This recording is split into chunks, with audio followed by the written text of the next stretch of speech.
Lewis Miller. Gordon. And Davy Herd. Guys, loads and loads to talk about tonight. A quick bit about Manchester, Europa, the Ross County game, and the big news, the big thing happened that I never thought I'd see this season. Rangers got a penalty, and then the referee decided to spend 5 minutes trying to figure out if he he's a penalty. How's things, guys? All right? All good, say yourself. Aye, all good. A bit sober now since I came back from Manchester, right? Yeah. Still, Gordy? Same as you, just about to come off to Manchester. It was some experience for the whole of Gers TV, so it was a pleasure to be a part of it. And yeah, the last kind of week or so has been a bit boring actually. David? Well, I wasn't at Manchester, so You were solely my liver was completely intact after that game. But yeah, it's actually been quite a good week, I think. And there's a lot to look back on and quite a bit to look forward to. Yeah, great. Okay, so first things first then, do you want to we'll just start with, do you want to do a quick recap on the Europa game last Thursday, or just move on to the Ross County game? Si, what's your thoughts? Just a quick cap, well, different people have been on, but we'll go to the chat we used to read regarding the Europa campaign, and also a quick bit about the potential of the draw. We don't know who we're going to draw, but we'll get an idea. Good. It's quite favourable. Yeah, so we'll just kick things off quickly then, just for my tuppence worth. When we got the draw, when we were drawn in the pot, I feared the worst, not going to lie. Me and my friends, we said 6 points, probably 6-7 points max. Didn't really give us a chance to get into the top 24. And that's just me being honest at the time. That's not me thinking back on hindsight and looking great, looking bad or good. But then we won the first game away in Malmo. I think that was a great, obviously not a bad starting point. And, you know, hats off to the manager and the team. We finished in the top 8. Going into the game on Thursday night, we had a 9% chance of getting in the top 8, and we overcame the odds. So, yeah, I was very pleased, very proud of the team, and it's a massive, massive shot in the arm for the rest of the campaign. Yeah, I'm the same as you. When the draw got made, I looked at Celtic's draw, I looked at Rangers' draw, and I didn't know which one was the Champions League, to be honest with you. I won't interrupt you, but yeah. Yeah. Finishing 8th, I think, is about right when I look at it. We played 4 teams in the top 7, which is quite incredible. But actually, we didn't beat any of them. Yeah. We actually didn't beat any of them. We got most of our points for the teams that didn't finish in the top 8. So 8th sounds about right, actually. Yeah. But 8th, I would have bitten your hand off for it. And it gives us 2 free midweeks going forward, which I think is a massive thing as well. Lewis? Yeah. Well, quickly, the Malmo game, I think that set us up very well. As much as that was one of the pot 4 teams, it was a good performance away from home, and as I said, set us up well. And as much as, well, we didn't really have much good memories playing against Malmo, considering what a couple of seasons ago we had lost to them in the Champions League qualifiers. We didn't go there with much confidence, I would say, for speaking for most of the support. We went there, got a 2-0 win, set us up very well, and overall a great Europa League campaign. I agree with you, Davey. I think 8th does sound about right. But people are saying we're lucky because other games went in our favour. I think saying that Rangers are lucky, I think that downplays how well we actually did in the Europa League this season. You're not. If you win 14 points in a group, you're not lucky. That's what you deserve. It's like if you win the league, you deserve to win the league. You're not lucky to win the league. The final stands are the final standings. I just go back to echo your point about Malmo. I actually genuinely believe that Malmo qualifying in the Champions League was the start of the whole administration thing and the third division, etc. Don't want to go into that tonight, but if you look at that when they scored that goal at Ibrox, the camera actually pans to Craig White and you actually see it in his eyes. Anyway, so fast forward 12 years, 13 years, and looking ahead to the draw, I think the first game's the 13th of March. And we'll know in a couple of weeks' time who we're playing against. I think we've got a choice of 4. Bodo Glimt, I think that's how you pronounce it, I could be wrong. Ferenc Javros. No, it's Fenerbahce, sorry, Anderlecht and FC20. And, the FC, I don't know who they bet. I think they're all about the same level.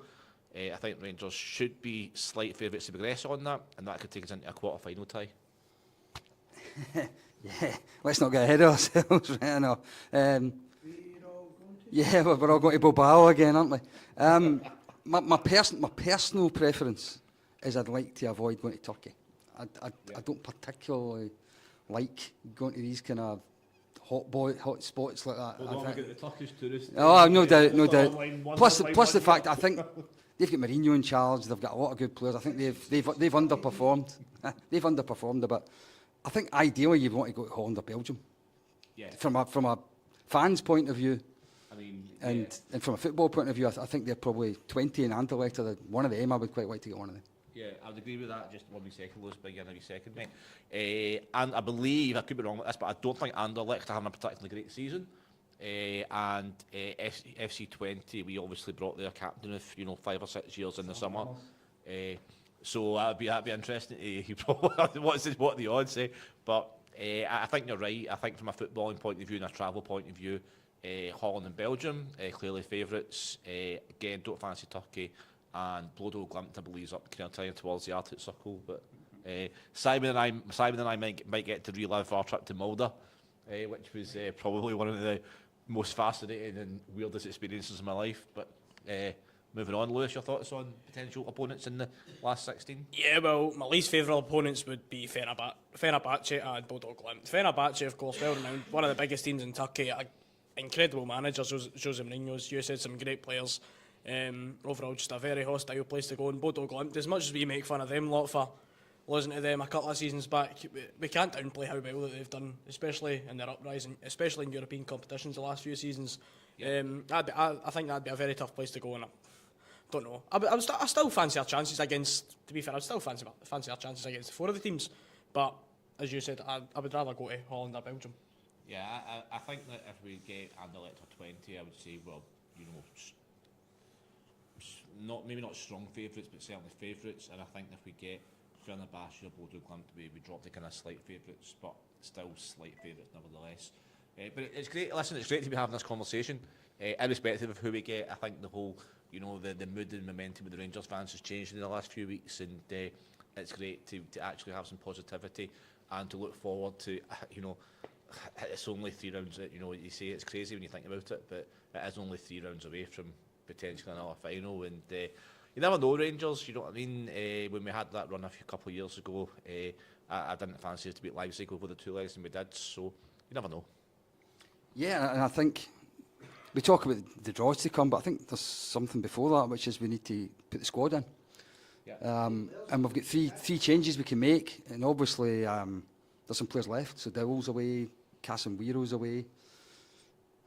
So there's some changes to make. He's back to final. He's back to final. So I think it's a certainty that a centre half will win after all the defensive problems we've had. I'm assuming it's going to be Nsiala because he seems to be the man in possession of the shirt really in the league games. Haji's a certainty. He absolutely has to go into the European squad. So it's a case of who the third one was. Danilo's probably favourite, I would think, to give us a third striker. Unless they want to put that young Fernandes in that they've just brought in. But I think it's the choice between those two. I also believe that guys like Robbie Fraser and Cole McKinnon might actually win the squad as well. Yeah, they're away. So They're both away. But they can be replaced as well, surely? Is that? No, they're both away on loan. That's what I'm saying, but if I'm not... They're part of the homegrown Right, aye. within the club list. Yeah. You can only make 3 changes to the list of players that you've signed that didn't come through the ranks and all that kind of stuff. Okay, right, Non-Scots. okay, So there's 3 changes. Right, okay. I personally think it will be Hagi, Danilo, and Nsiala. Yeah, I think it's really going to be Nsiala or Fernandes, possibly the new signing. I would probably say Nsiala, like yourself. And yeah, Haji's got to be a stick on. It's got to be guaranteed. The very fact he came out the other day and had was interviewed about it. He said we could go on another cup run. I think he's already been told that he's in it anyway. And Danilo, I don't know. I mean, is he on the way back to fitness anytime soon? I wouldn't play till March. Yeah, but you forget I'm talking about. You forget who I'm talking about here. It's like, but asking coming a bit like Kemal Roof. But yeah, if Danilo's going to be match fit, then certainly, of course, yeah. I think he's linked up very well with Egeman when he was playing, and it's good to have that. Even if he's on the bench, it's good to have another option for a kind of forward player, number 10 anyway. So yeah, it's certainly exciting, and I was very surprised actually when Danilo was left out of the squad, and I was even Hagi to a certain extent. I know he wasn't playing at the time, but you know, it was a bit of a surprise then. So yeah, certainly looking forward to it. And it's just honestly the biggest change for me is just the more positivity around the club. And you know, Clemont's obviously we've had a strange kind of Christmas and New Year where we've lost a couple of games away from home, beat Celtic in the Old Firm. That could have been 5 or 6 for them, as far as I'm concerned. And we've obviously kept the run going in Europe. Disappointed in Manchester, you know, to lose to. There's no shame in going to Old Trafford and losing, you know, just losing by 1 goal in the last minute. And we came through. We had quite a few injury problems against USG again, and USG have been to the quarterfinals in the last couple of years as well. They're not a bad team. I think they've won. I think they're unbeaten maybe 13 European matches in a row or something similar. So. Yeah, very, very positive, and yeah, looking forward to it. So as ever, if you're watching, let us know your thoughts, let us know who you would like to get in the next round, etc. And yeah, let us know if you booked your flight or ferry, I think it is this year, to Spain, to Bilbao. What's Yeah. the thoughts on the actual format, guys? Because a lot of people at the start, and I'm with the listeners, I wasn't keen in the league table and the way it was done, but see the last half of the Ibrox, Mars was nutting buttons, I was loving it, but we were getting Gordy's sending me texts going, nice goal, and then I realised it's nice goal. you thought I was talking about the second one, Rangers. Nice goal, nice goal. Jeez, I can't keep up. I was loving the buzz, but I thought we were going to lose it in the last 5 minutes. After all the teams that we wanted to it was like 8% chance to get through or something. Yeah. And everyone went for us, and then it goes into 5 minutes injury time or whatever, and I'm thinking, nobody wants to blow. The excitement was brilliant, I thought. What's your thoughts, Lewis? I can't really speak too much about the format. I think for those who are a wee bit younger, maybe even myself and Gordy, who played the game Football Manager or Championship Manager as it used to be called, we'll be used to the new format. We're playing that. But I can't really speak too much about the new format yet. We've not seen much yet. It's been not even 6 months. I don't mind it. Like I was the same as you, Si. At the start of it, I was so confused. I didn't know how it worked. I didn't know who went through, who went out, what the whole qualifier situation was. I didn't have a clue. I was used to the whole group stage, and I like to stick to what I know. But I don't mind it so far. I don't mind it. Just need. Yeah, I mean, I think if you look at, even if you compare it, and you obviously the Champions League, Europa League, and the Conference League are actually the same format now. I mean, I think that what's happened, the reason why it was changed was because the bigger clubs were so dominant in the last few years, and it was getting a bit stale, so they changed it up. And if you just look at it, the last you know, even going into the Champions League, Man City, PSG, and Bayern Munich weren't actually guaranteed qualification till the last game, and Real Madrid as well. So certainly it's given you know, a shot in the arm to other teams as well, and I'm in favour of it. And you know, you could argue, you know, it's harder when you get to this group stage. It's harder to get knocked out than qualify. But I think it's good, and it's revenue as well, and you know, it's a bit of excitement because you want that. That's why you go to Dingwall. That's why you go to, you know, Ross County, St Mirren away, etc. You know, you play St Mirren 4 times a season. You want that glamour of playing these games, and I'm in favour of it. I'm going to be the old guy, right? So I don't like it. No? I don't like it at all. I think any competition where the fixtures are completely imbalanced like that is unfair on certain teams. I don't like it. I think there's absolutely no benefit in being a top seed because you get the same set of fixtures as everybody else gets. I personally don't like it. What would I do? If you want to have a league like that, I would just have 8 seeds and the rest of them just in the hat. I wouldn't have any more seeds, and I would just take your luck. If you want to do it that way, then just do it right, in my view. Okay. But hey, I like arguing. No, it's good to have contrasts, and that's what life is. It's all about opinions. Yeah. Sorry, there's one other thing I don't like about it. It's from a purely selfish point of view. I don't like the fact you don't drop down into the next tournament anymore. And I don't like that. No, I don't like it. And the reason I don't like it is I think in years to come, the one trophy I think Rangers could win in Europe is the Conference League, and we'll never be in it. We will never ever be in it. Okay. No, not seriously. We'll never be in When it. it comes to the qualifiers this August, please don't speak too soon. No, we go straight through in the group stage. So I think that from a sporting point of view, I like the fact you don't drop down, but from a purely selfish point of view, Okay, yeah. I think that there's going to be teams win the Conference League and we're going to look and say, we could have done that. When West Ham done it, I thought that. Yeah. Well, you look. I mean, when West Ham won it, I think the semi-final was Bayer Leverkusen against West Ham. So I'm not sure if we'd be stuck on favourites for that. Fiorentina. Sorry to cut That's you. all right. That's okay. That's okay. So yeah, I mean, listen, it's all about opinions. I'm not saying I'm right or wrong. I think 24 teams qualifying, and then the last 8 not having that safety net is probably fair and reasonable. But I mean, if we went to this 32 team format for each of the tournaments, and you had the drop, the top 8, the bottom 8 dropping out in each competition, you'd be playing. You wouldn't finish it. You probably wouldn't finish the season until July. I'm being purely selfish, I guess. No, listen. From a selfish point of view, I totally agree.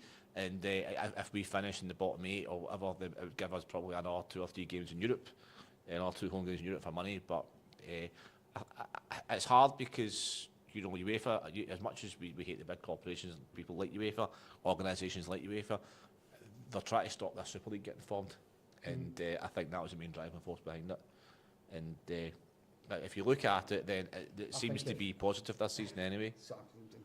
It's meant to be a Rangers thing, but I think if Man City go out early this year, or Real Madrid go out early this year, and big teams start not qualifying, you'll soon have a Super League getting talked about. Actually, I think this is more likely to end up with a Super League than the old format did. Okay, interesting. Okay, so let us know your thoughts, and then we'll move on to the weekend's football. And Rangers return to Ibrox, and we swept Ross County aside 4-0. Lewis, give us your overall thoughts. We'll talk about things in more detail, but we'll talk about Hadji's goals and Hadji, etc., in a bit more detail shortly. But your overall summary of the game, Lewis. Yeah, well, I can't comment as much as those who were at the game. As I was working, I only really seen the goals. I had the match on, but I only really seen the goals, and I seen that young Rafael Fernandez came on and made his debut around the 80th minute mark, which is always good to see, but it's a boy that's not really played much first team football in the last year and a half since he's been at Lille, so there's not much to say in regards to him. The four goals, well, I think the first one, it was a good shot and goal. Hadji was kind of, I guess you could say, right place, right time there with getting in there. Free kick, a deflected effort, kind of a wee bit similar to his goal against Braga a good few years ago. Third goal, was good to see John Suter getting a goal on his comeback from injury. Good to see that. We almost seen a John Suter double as well, but I think it got ruled out for, was it offside or a foul in the build-up? It was offside. And a penalty for once in a wee while.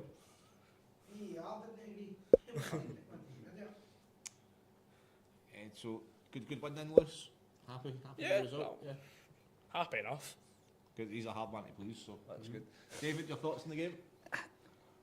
I think that any time we win 4-0, we're 3 up at half time, and we can bring kids on at half time, and we can rest players, and we can bring new signings on with 10 minutes to go and stuff, has to be a good thing. And I think the other thing to say about it is it was just a few days after a big European game. We tend to struggle in the games, whereas that was a breeze on Sunday. So I don't think anybody can complain about it. To be fair, I think if we could pick opposition for a game like that, it would have been somebody like Ross County. I think we're 13-0 up against them now in 3 games this season. So if we were going to handpick a team to play against after a big European game, it would probably be them at home. But it was a good win. Another home win. Our home record's really impressive, actually. But you mentioned it earlier on. I think one of the big things sitting in the stand, I was actually sitting in the press box on Sunday, was that... I know. Well, you're at the game, caller. One of the big things for me was the positivity in the stands. Yeah. In fact, there was a couple of times that Dessers gave the ball away, and in games in the last wee while, when that happens, usually there's all these abuse comes down for the support, and people were still encouraging them. So I thought it was very different, and I think that looking at the upcoming fixtures, apart from Hearts away, which I think is a big game for us, we've got the opportunity to string some wins together and get a wee bit of momentum going. Yep, good. Yeah, Hearts will be in a couple of weeks' time, I believe. Yeah, just after Valentine's Day or just before Valentine's Day. So next away game, I'm sure. Okay, yeah. So good win 4-0 at home. Simon, any comments on the game overall? It was good to see that the young young boys playing, and also thought that we've obviously spoken about the age limit coming down. We're slowly getting rid of the injuries. It's not completely gone, and I actually think the style of football has been a lot better in the last few weeks. I actually enjoyed the game. That's a big thing. We spoke a few months ago about not being able to enjoy the game at Ibrox. Yeah. I enjoyed the football. Good. I also enjoyed seeing Derek Johnson back at Ibrox. Good. Okay. So just going into a bit more detail then, Enes Hadji. Obviously, we all know he wasn't playing for the first kind of 3 or 4 months of the season. Looking back, does it? You know, I don't want to criticise the club too much, but given the fact there was a dispute about his contract and his payments, do you not think it was a bit silly of the board not to get that sorted sooner? Was it me? There's two sides to a contract, isn't there? So, should they have sorted it sooner? Probably. Should they have got to the stage that they couldn't play him anymore or give him more money? Probably. But they put that in the contract to start with, so they can't really complain about it. The one thing I would say about Hadji during all that is how professional he was. He went into the B team, and I think there's lots of international football players would have probably not turned up rather than playing a Scottish team's B team. But he was the total professional. Played well as well. Apparently, Well, yeah. team, But I think that kind of attitude is exactly the kind of attitude we want. Yeah. I know that to sort the contract thing out, they've actually given up the option for next season, so he's out of contract in the summer now. So, do I think he'll stay? I have my doubts, because I think there's going to be interest in him for the continent. But he's been terrific since he came into the team. We've talked about him getting into the European squad. He has to get into the European squad. And for as long as we've got him, I think he'll be a player that will still try his best right to the last, which I think you can ask for nothing else. Good. Okay, Lewis. Yeah, 100% should have been sorted out sooner enough. We can't really fully know what was happening there in the background. We've got a rough idea, but obviously you don't know the full situation. But obviously his comeback into the squad's been incredible, and as you were saying, he went into the B team. No many players would have did that. There is a few players who did that. I won't mention names, but I'm sure you all know who I'm talking about. But yeah, his come back into the first team's been incredible. I can't really say he's had a bad game since he came back into the first team at all. Yeah, I mean, totally agree with what's getting said here. So, is it a coincidence that since Hadji's been back in the team, that we've had an overall upward trend in our performances, an upward trend in our results, or is it just coincidence? It wasn't just him though, was it? That was when Iggerman got his chance as well around about the same time, which I think makes a huge difference as well. I think Clement almost got forced into it. We were so bad at the time. I'd love to give him all this credit and say that I'm not so sure. But actually, there's one other thing I was going to say about Sunday, which I just remembered. I think it's the first time for a while I've watched Rangers, and I'm pretty sure they played 4-4-2. Iggerman was out on the left in the European game, but he was up front beside Esserson on Sunday. And actually, that's the kind of attacking formation we should be looking at in games like home against Ross County. We shouldn't be wedded to this one up front all the time. He started it just before Christmas, and then he changed it again, going into those 2 games away at Motherwell and St Mirren, which was crazy. I mean, I remember we definitely did. You're right. We haven't played it a lot, but we've played it once or twice before Christmas, and we played really well. And then he changed it again for those 2 games over Christmas and New Year, which ruined the momentum. But I think that I think that Hadji deserves a new contract at this stage. I think that if we're looking at it objectively, he has, I think if you look at his stats since he came back, he scored a number of goals. He's assisted a number of goals as well, and I mean, unless we've got plans to bring somebody in, but you've got a player there that obviously likes playing for Rangers. He's got an association with the club.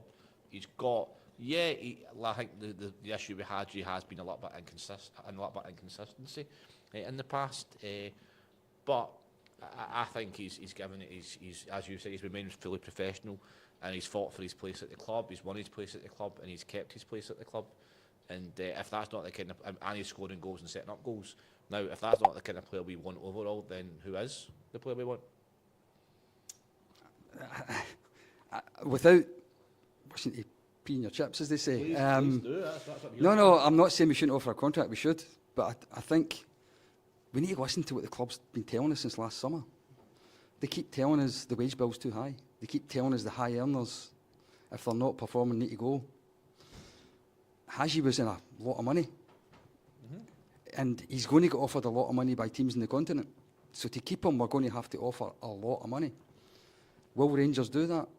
I think they'll offer him a contract. Yeah. But will it be a big enough contract to be able to compete with Serie A or La Liga or whatever else ends up coming in for him?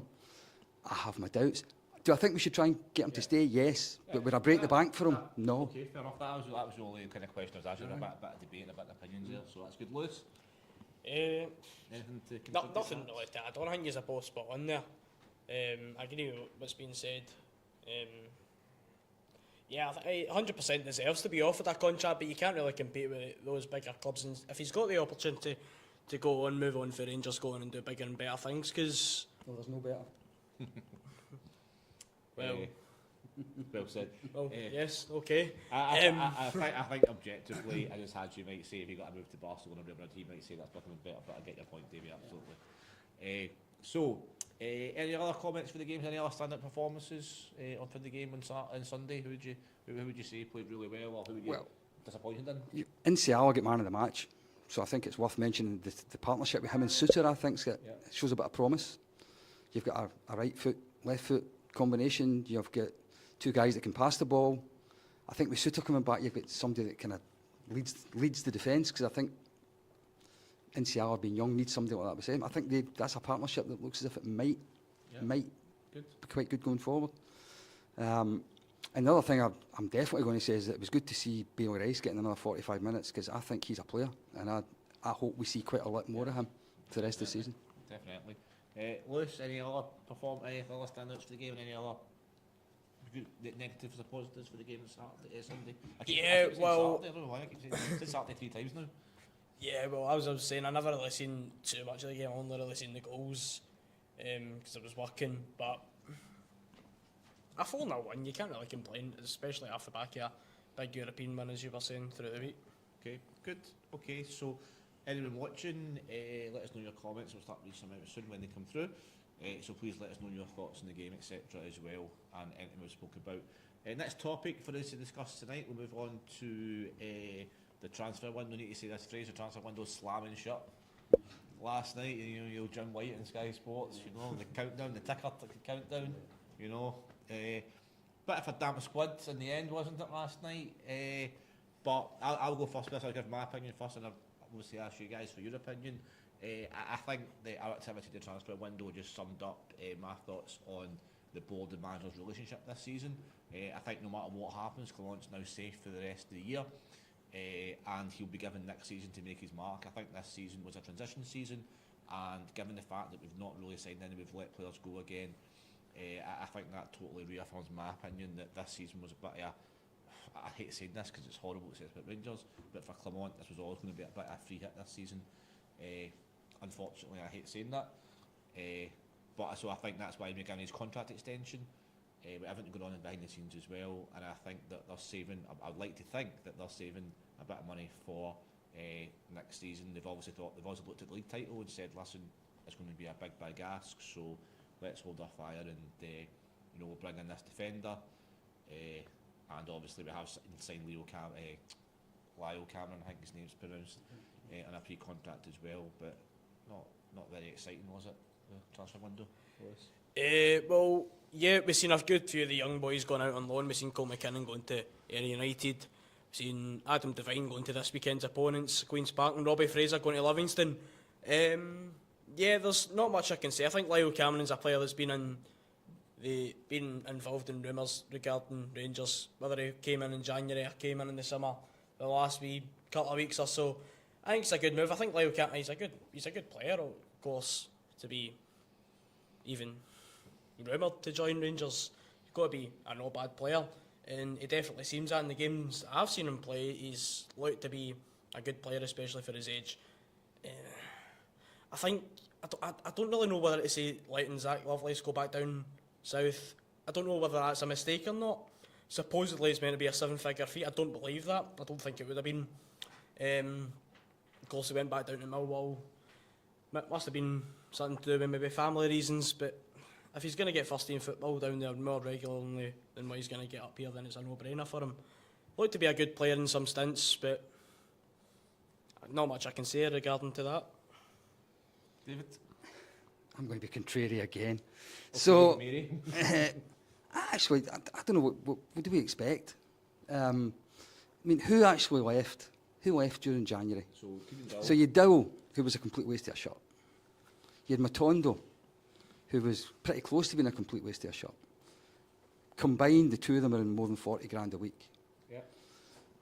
As I said already, you need to be daft not to listen to it. The wage bill has to come down. The only way we're going to bring players in is to get the wage bill down.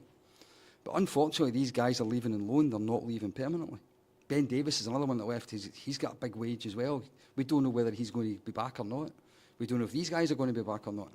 So, see, until they're off the wage bill completely, don't expect anything exciting happening in a January transfer window. I would argue, I would just come back slightly on that, and I would say that part of the loan, I would like to think that part of the loan deal fees are that these clubs will be covering at least a percentage of the Yeah, but what I'm saying is we don't know whether they're coming back in the summer though. So they're not off the wage bill yet. No, I see what you Yeah. mean, yeah, for sure. So, who else left? Lowry. He Lowry. wasn't going to get a game anyway. Devine, he wasn't going to get a game anyway. Fraser. Fraser, I think, is the one that is going to come back into the first team squad. And that's what the loan system's for. Yeah. Give him a bit of experience, so that's a good move as well. I'm actually quite comfortable with who all left. We had to bring a centre back in, and we did it.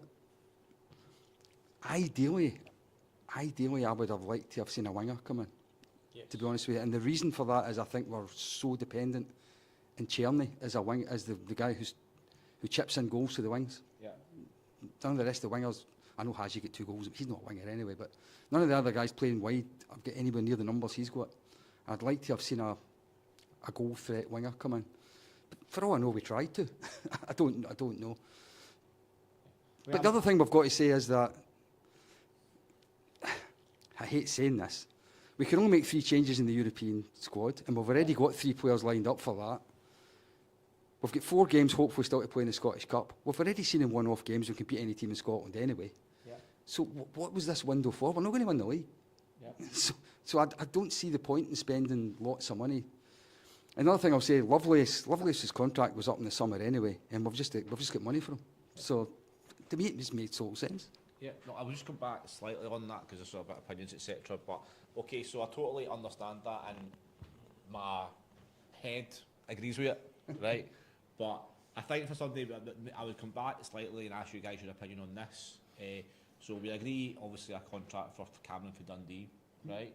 And realistically, if, for example, we've got 2 or 3 players out on loan that are maybe the other team's covering, let's just say half their wages, and that frees up a little bit of money for the rest of the season. So would it be better to bring in somebody like Cameron just now, pay a wee bit of money, bring him in and get him adjusted to the way, that's what I was saying to Simon last night.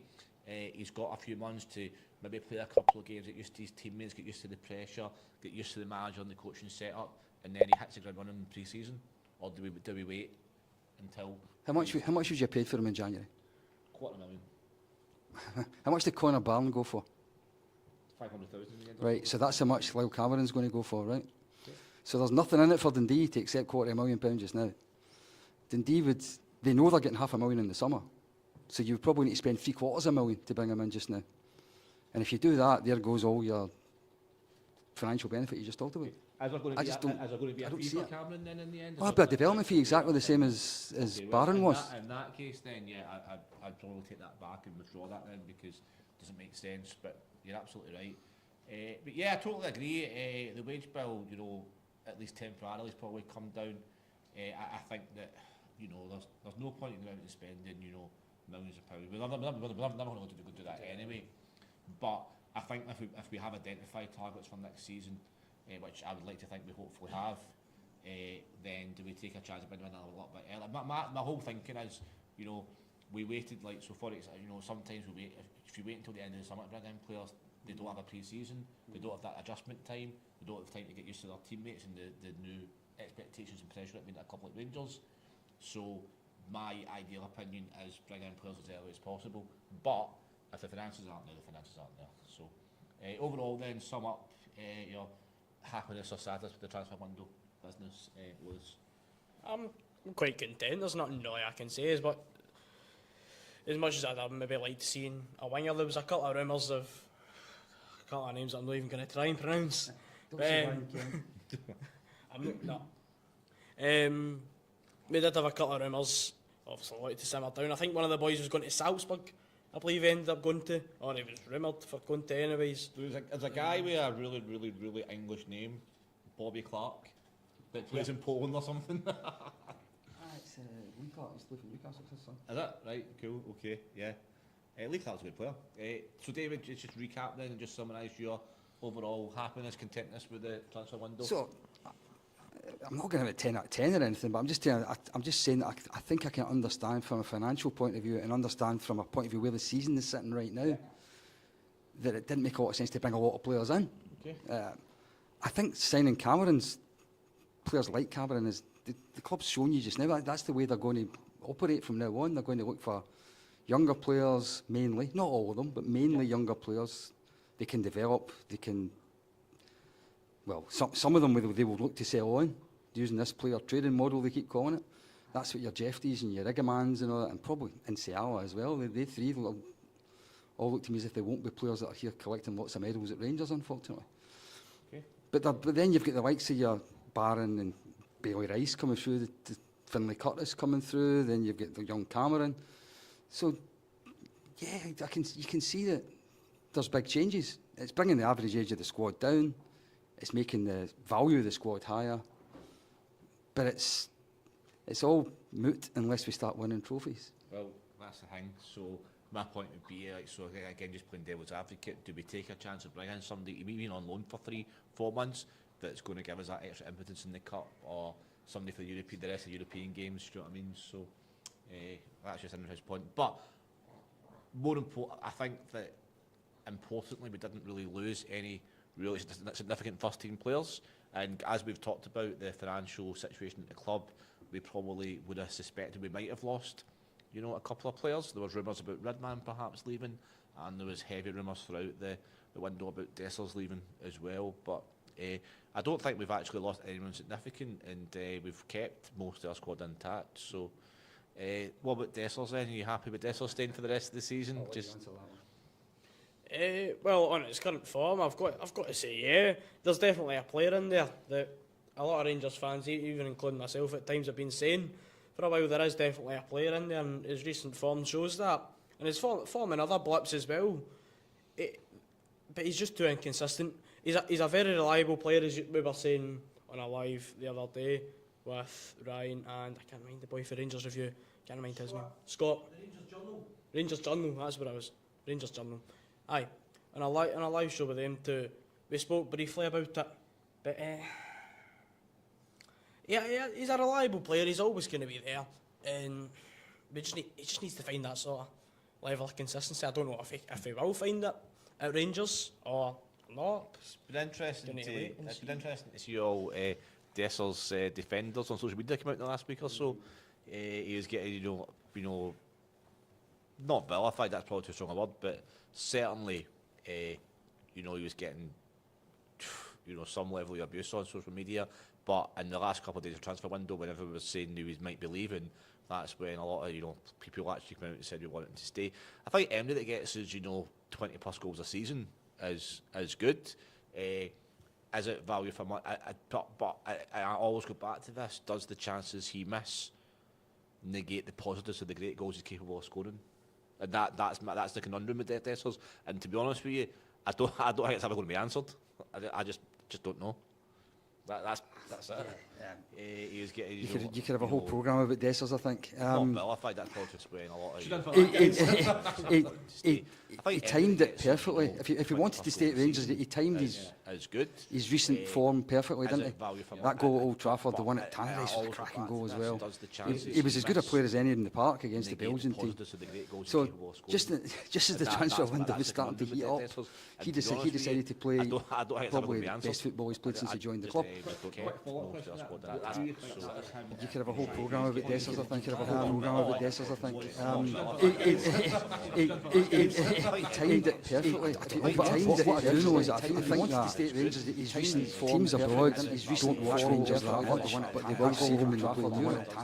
He was as good a player as any of the park. Going by that, the last couple of performances Dessers has put in just the transfer window, I'm hoping means that they'll get a decent offer for him.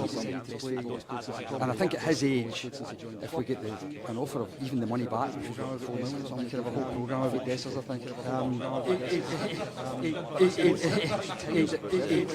timed it perfectly. If he wanted to stay at Rangers, he timed teams abroad, his recent forms abroad, his recent Rangers Trafford, the one at he was as good a player as any of the park. Going by that,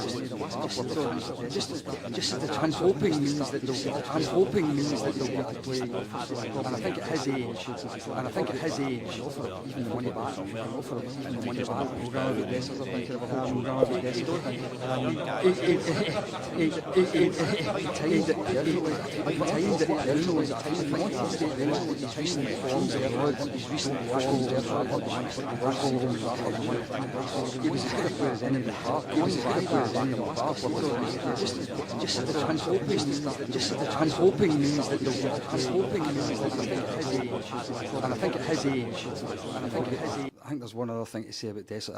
I think I might have just sold him short there by saying I should take $4 million for him now to think about it, because he's 30. So's Furuhashi. yeah. Dessers, I think, has outscored Furuhashi the last 2 seasons. I think I'm right in saying. Yeah, you're absolutely spot on. That's great. And they get 10 million for him. Yeah. So maybe he's worth more than I think he is. Yeah. But the problem in that is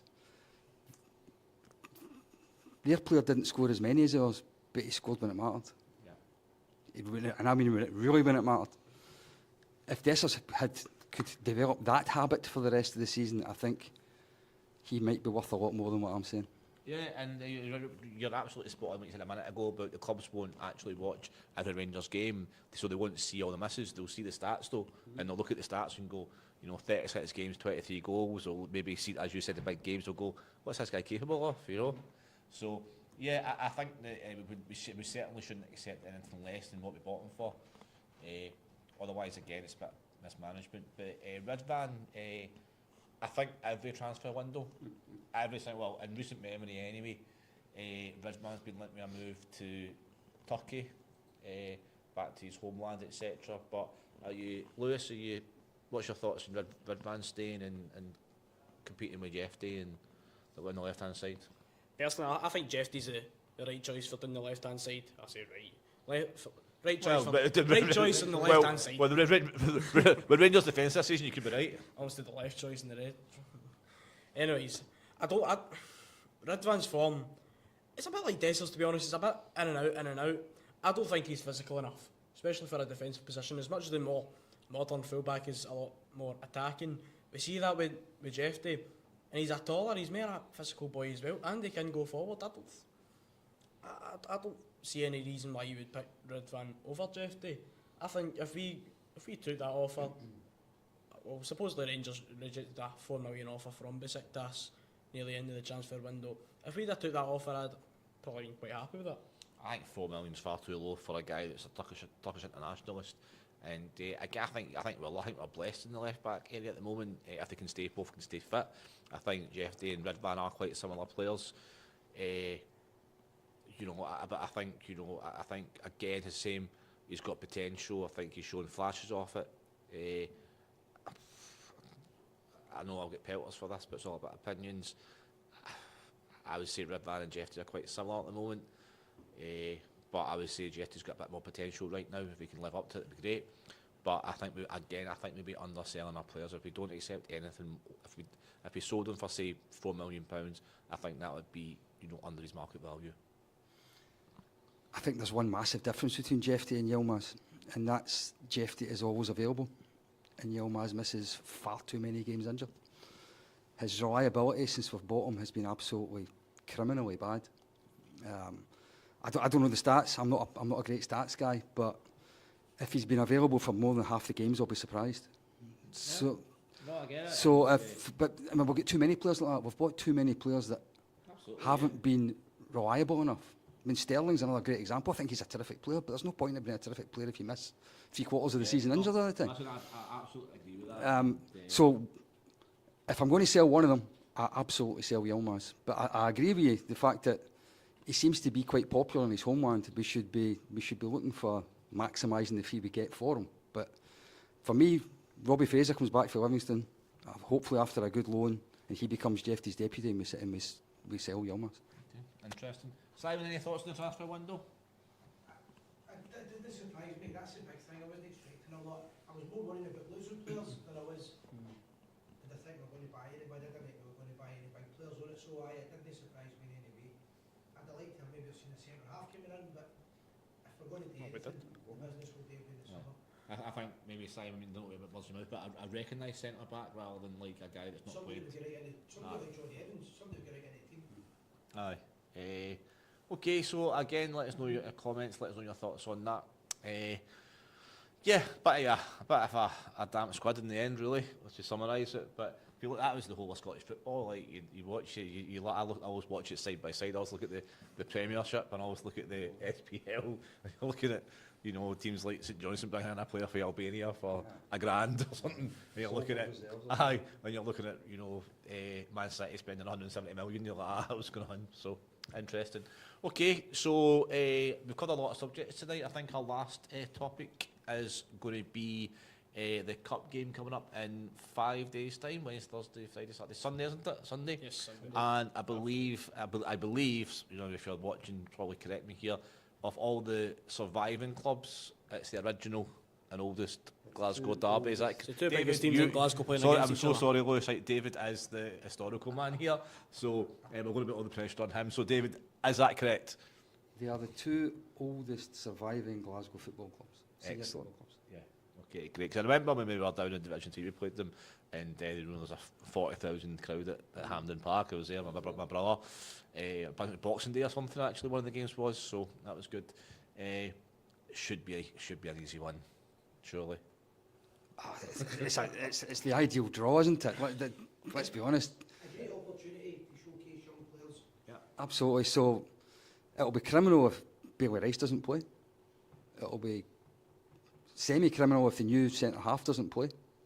Because and you would like to think there'd be, if they don't start, these other guys that we've seen a lot of, like Finlay Curtis, like Inseal, like all these, they should certainly get minutes in the park. I don't know if they'll all start. He'll probably want to put the game to bed and then bring 2 or 3 on. But it's one of these games. They show them live in the telly because it's Rangers, but it should be a bit of a procession. It should be. Any Queen's Park fans watching, if there are such a thing, watch these things. Then I'm probably insulting. But not watching this.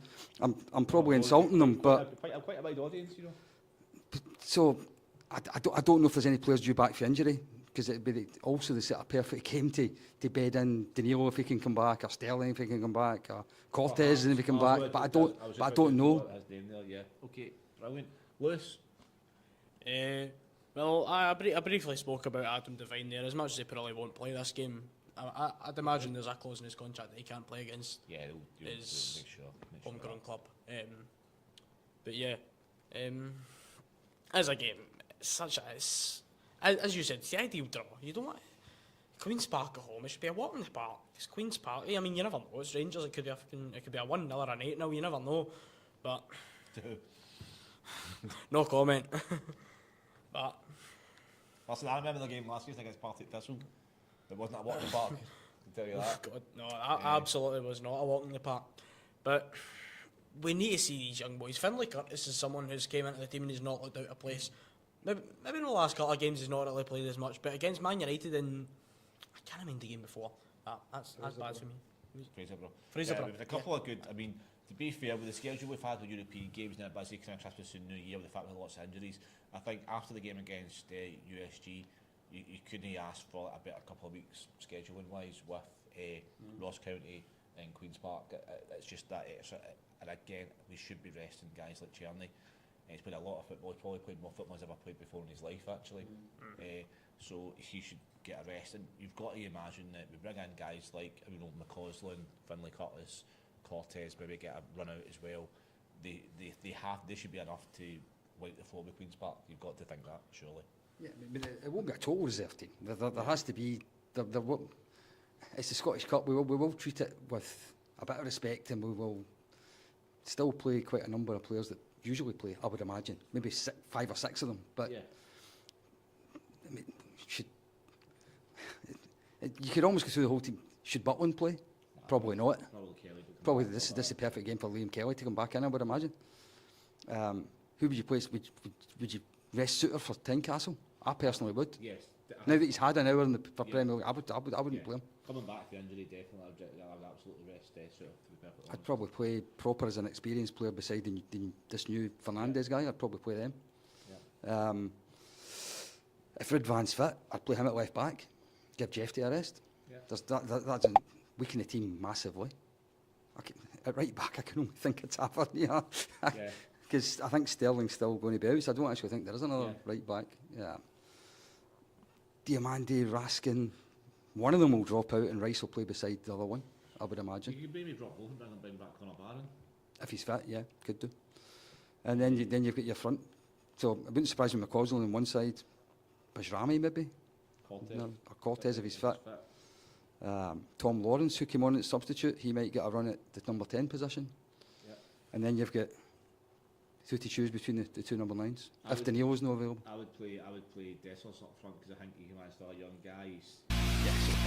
Cause I'm not giving up, no, not yet. Get that, I totally understand that. But And get Big Cyril to score another 3 or 4 and put his price tag up even further. exactly. Aye, I wouldn't play Iggerman this game. I wouldn't have played Iggerman against Ross County, to be honest. But we don't need Iggerman. We certainly don't need the 2 up front, which we've been not crying for because we've had it a couple of times this season. But I wouldn't play the 2 up front. We don't need that, especially against a team like Queen's Park. You're simply the best. You're simply the best.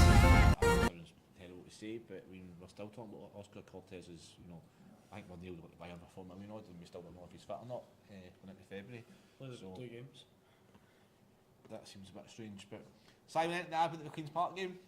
No, but it's a good opportunity. I think for the first time in a long time that the youth players are going to have a real chance of playing with Rangers. The players that we're bringing in so far all look as if they've got a chance of making a career with Rangers. I'm quite happy with that, and I think that some of the boys that are coming in 10 years ago, if it was the same scenario, they wouldn't have got this opportunity. So it'll be good to watch them hopefully thriving and have a big crowd still, and I'm looking forward to the game. The Queen's Park aren't an awful team. They're the Championship, aren't they? They're Championship. Good. Okay. Almost came up a couple of seasons ago. Aye, excellent. So we've run here for almost an hour. It's quite a good time to wrap things up. Do you think, Simon? Anything Just to, about, I would say so. anything to cover? I think that's basically it. Anything else? A couple of things coming up. We've got the Mark Wolvers night in Oswald's, and that's on March the 28th, Friday, March the 28th. Derek Parlin first name. I've got Derek Palin, but that's sold out. Was it? That's in February 28th, the Friday night. And a big shout out to my pal, Jack Percival, who is walking from Surrey to Glasgow. And he's got another 10 days or something, maybe 13 days left of walking. And he's doing that for men's mental health. He had a serious issue last Great year, cause.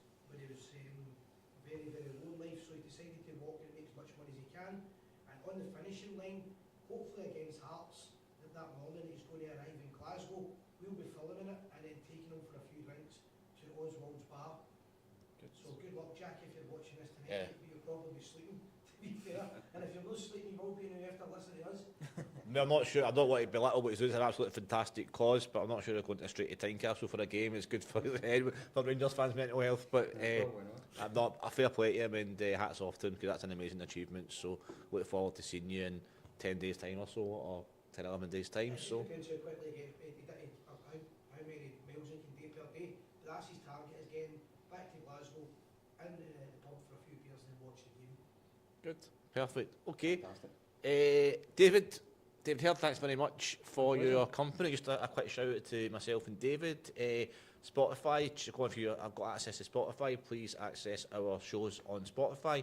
I've been privileged to interview David, and he's really put my knowledge up to sky high about Rangers in the past. Some excellent subjects like the Iron Curtain year, the strikers between 1872 and 1920, the Scottish Cup hoodoo, etc. etc. So if you've got time, please check them out. They're all about half an hour or so long, so get the bus or train to work, etc. Ideal.